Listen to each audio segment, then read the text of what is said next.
আসসালামু আলাইকুম গাইস। আজকে আমি রাত্রে করে নিয়ে আসছি কাঁঠাল।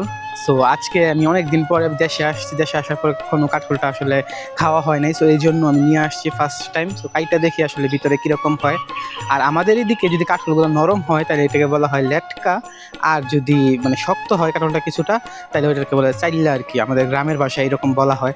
সো কাঁঠালটা কাটি, তারপর আপনাদেরকে দেখাচ্ছি আসলে জিনিসটা কীরকম, লেটকা নাকি চাইল্লা আর কি। এটা আমাদের গ্রামের ভাষা বলে, আপনাদের গ্রামের ভাষায় কী বলে অবশ্যই কমেন্ট করে জানাবেন। সো দেখা যাক আসলে ভিতরে কিরকম লাগে আর জিনিসটা কিরকম। অনেকদিন পরে যেহেতু আসছি, খাবো ইনশাল্লাহ, দেখা যাক কিরকম হয়। কাটলের কোষগুলো দেখুন মাশাল্লাহ অনেক পরিমাণের বড় বড়, মাশাল্লাহ। দেখা যাক, বিসমিল্লাহ করে খাইয়া দেখি গাইস কিরকম হয়েছে জিনিসটা।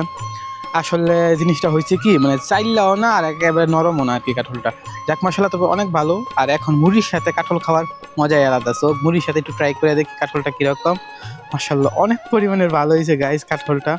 যাক মাশাল্লাহ, আল্লাহর কাছে লাখ কোটি শুকরিয়া। সো আজকে এই পর্যন্তই। ভালো থাকবেন, সুস্থ থাকবেন, দেখা হচ্ছে নতুন কোনো ভিডিওতে।